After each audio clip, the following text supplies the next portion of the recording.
Hi guys, welcome to my new video. तो आज हम कोई जॉब का वैकेंसी नहीं लेके आए हैं। आज हम लोग पढ़ेंगे जो इम्पोर्टेंट टॉपिक है, जो मैं भी वो टॉपिक पढ़ रहा हूँ, जो मोस्ट इम्पोर्टेंट सूटेबल टॉपिक है, जो एग्ज़ाम में आने का 100% चांसेस रखता है, जो स्पेशल जेई, एई, सेल और एसएससी जेई में जो क्वेश्चन आया हुआ है उसके बारे में हम बात करेंगे। और 10 क्वेश्चन मैंने जो मोस्ट इम्पोर्टेंट क्वेश्चन है, तो मैंने उनके बारे में पूरा एक लिस्ट बना लिया है। तो मैं आप लोगों को 10 क्वेश्चन बताता हूँ। और डीआरडीओ का जो टू सेकेंड पेपर है उसका भी तैयारी कर रहे हैं, तो वीडियो आप लोग को हेल्पफुल होगा। और प्लीज़ हमारे चैनल को सब्सक्राइब करें ताकि आप लोग को हर सब्जेक्ट का मैं 10-10 क्वेश्चन दे सकूँ। जितना इम्पोर्टेंट क्वेश्चन है वो मैं सब बताऊँगा आप लोगों को। तो चलिए, जो नोट्स बनाए उस पर हम लोग चलते हैं और देखते हैं कि कौन सा कब क्वेश्चन पूछा है।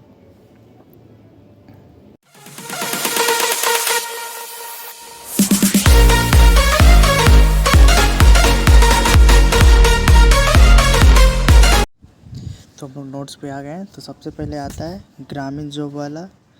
हम जो अपना यूट्यूब चैनल है, प्लीज़ आप लोग हमें सब्सक्राइब करें और नोट्स को मेरे ध्यान से पढ़ें, जो मैंने खुद बनाया है और मैंने एग्ज़ाम भी दिया, तो मुझे लगता है कि मैं आप लोग को भी बता सकूं। तो मैं बताता हूं आप लोग को।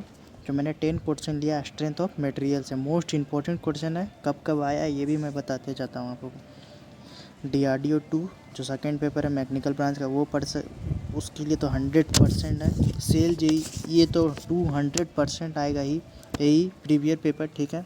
मैकेनिकल इंजीनियर भी ठीक है। मैकेनिकल ब्रांच जो है टॉपिक रहेगा स्ट्रेंथ ऑफ मटेरियल।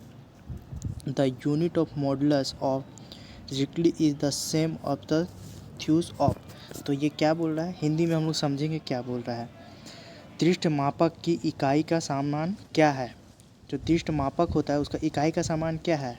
अगर हम लोग इसका आंसर होगा A, stress, pressure and modulus of elasticity. अब हिंदी में हम लोग जानेंगे प्रतिबल, दबाव एवं प्रतिस्थापक मापक होगा। इसका आंसर होगा ए। हम लोग सेकेंड की ओर चलते हैं। सेकेंड क्वेश्चन, तो सेकेंड क्वेश्चन, ही property of material to break suddenly with little or no deformation के नाम से। तो हिंदी में पदार्थ का वह गुण जिसका वजह से हल्की विरूप के साथ या बिना किसी विरूप के अचानक टूट जाता है, तो उसे क्या कहा जाता है।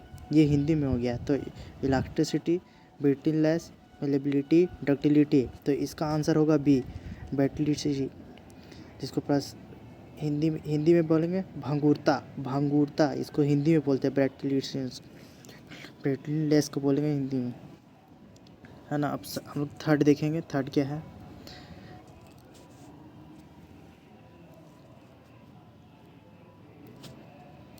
अब थर्ड नंबर चलते हैं। Mathematically strain is defined us deformation per unit. अब हिंदी में समझते हैं। गणितीय रूप से विकृति स्ट्रेन को के प्रति विपरीत के रूप में परिभाषित किया जाता है। कैसे किया जाता है। Load, area, length, volume. तो इसका आंसर रहता है सी, लंबाई में इसका आंसर होगा सी। होगा आंसर, लंबाई पे करता है। क्वेश्चन नंबर हम लोग 4 देखेंगे क्या है। The percentage in area in case of cast iron when it is subject to tensile test is of the order of. अब हिंदी में ये समझते हैं क्या बोलता है। ढलवा लोहा के मामले में क्षेत्रफल में कितने प्रतिशत की कमी होगी जब यह तन्य परीक्षण के लिए अधीन होती है। तो इसका आंसर होगा बी, 0%। 0% इसका आंसर होगा। अब हम लोग क्वेश्चन नंबर 5 देखेंगे। क्वेश्चन नंबर 5 हम लोग देखते हैं। विच of the following material is a most electricity. तो इसका आंसर जनरली सबको पता रहता है कि मोस्ट इलेक्ट्रिसिटी तो रबड़ होता है, पर ऐसा कुछ नहीं है। इसका इलेक्ट्रिसिटी देखिए, क्वेश्चन पहले समझिए। विच of the following material is a most electricity. तो अब हिंदी में समझते, निम्नलिखित में से कौन सा सामग्री सबसे लचकदार है।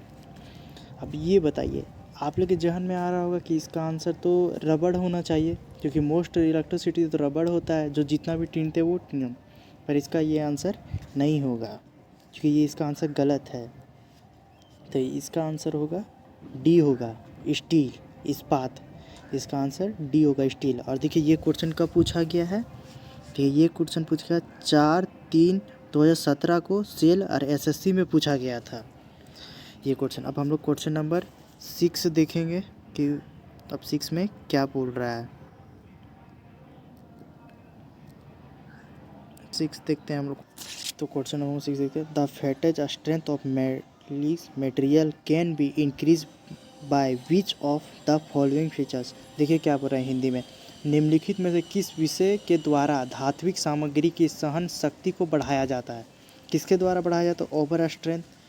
Over strength, increase temperature, scratch the surface, under stressing.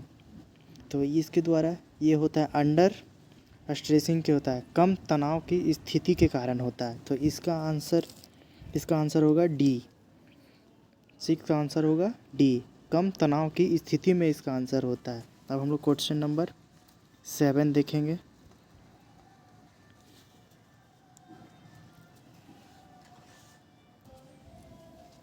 अब विच of the following dimensional quantity. अब हिंदी में समझते हैं कि क्वेश्चन क्या है। निम्नलिखित में से कौन सा विमरीय राशि है। हिंदी में तो आप लोगों को समझ में नहीं आ रहा होगा, फिर भी मैं हिंदी बता देता हूँ। Shearing state, position, torque, none of this. तो इसका आंसर होगा पोजीशन रेशियो, पॉइजन अनुपात। हिंदी में बोलेंगे पॉइजन अनुपात, इसका आंसर होगा। अब हम लोग क्वेश्चन नंबर 8 देखेंगे, ये 8 में क्या है।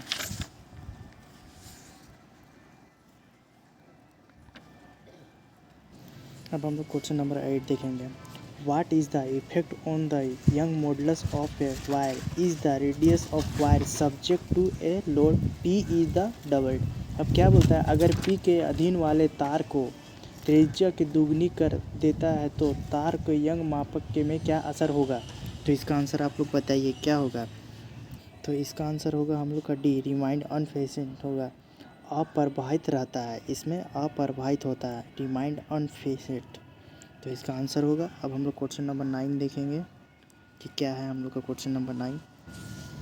और ये क्वेश्चन नंबर 9 देखिए, to which of the following is the proof stress related. देखिए ये क्वेश्चन आया हुआ है 24/1/11 सेल और एसएससी का में आया हुआ है। तो अब इसको हम लोग हिंदी में समझते क्या बोल रहा है। निम्नलिखित में से कौन सा सक्ष प्रतिबल संबंधित है। तो इसका आंसर क्या होगा आप लोग बताइए। इसका देखिए यहाँ 4 आंसर, इंक्लिनेशन, नेगलेशन, यील्ड, फ्रीक्वेंसी। तो इसका आंसर होगा बढ़ावा, नॉकिंग, यील्डिंग एंड फ्रिक्शन। तो हम लोग का इसका आंसर होगा सी, यील्डिंग। तो इसका आंसर सी होगा। और ये देखिए ऐसे बच्चों, जैसे मैं बता रहा था 24/1/2018 ये एसएससी जेई और सेल का जो फर्स्ट शिफ्ट हुआ था उसमें पूछा गया था ये क्वेश्चन। तो हम लोग क्वेश्चन लास्ट है जो 10 हम लोग का क्वेश्चन नंबर है, तो उसमें हम लोग चलते हैं। हम 10 ही क्वेश्चन ला पा रहे हैं, तो आप लोग अगर सपोर्ट करते हैं तो मैं इस तरह क्वेश्चन और भी लाऊंगा, हर एक टॉपिक के लाऊंगा, गेयर में लाऊंगा, स्ट्रेंथ मटेरियल के सारा क्वेश्चन मैं हर एक टॉपिक का भी लाऊंगा। थर्मोडायनेमिक का मोस्ट इम्पोर्टेंट होता है जिसमें नोमरिकल होता है, जीपीए, केजी, जूल, ये सब सारा क्वेश्चन मैं लाऊंगा। आप लोग थोड़ा सपोर्ट करिए और हमारे चैनल को सब्सक्राइब करिए थोड़ा। अब देखिए हम क्वेश्चन नंबर 10 चलते हैं। इसका आंसर आप लोग हमें कमेंट में बताइएगा, मैं इसका आंसर अगले दिन मैं आप लोग को बता दूंगा, या अभी चलो मैं अभी ही इसका आंसर बता दूंगा। There is a for a brittle material. Brittle material क्या है, एक भांगुर सामग्री के लिए होता है। हिंदी में भांगुर सामग्री के लिए होता है। No electric zone, no plastic zone, large electric zone, large plastic zone. तो इसका आंसर होगा नो प्लास्टिक जोन। इसका आंसर हमारा बी होगा। तो आप लोग कमेंट करके ज़रूर बताइएगा कि हमारा क्लास आपको कैसा लगा। अगर और भी आपको नोट्स चाहिए तो वो मैं भी प्रोवाइड करवाऊँगा। तो प्लीज़ आप हमारे चैनल को सब्सक्राइब ज़रूर करें। देखते हैं अगर आप लोग का रिस्पॉन्स कैसा रहता है हमारे इस नोट्स में, तो मैं आप लोग को और भी आगे नोट्स दूंगा। मैं 10 क्वेश्चन लाऊंगा, मैं प्रयास करूंगा उससे भी ज़्यादा भी क्वेश्चन लाने का। तो आज का ये वीडियो इतना ही। चलिए, थैंक यू सो मच। अगर एग्ज़ाम है तो बेस्ट ऑफ लक, हमारे नोट्स ज़रूर पढ़ें। Thank you so much.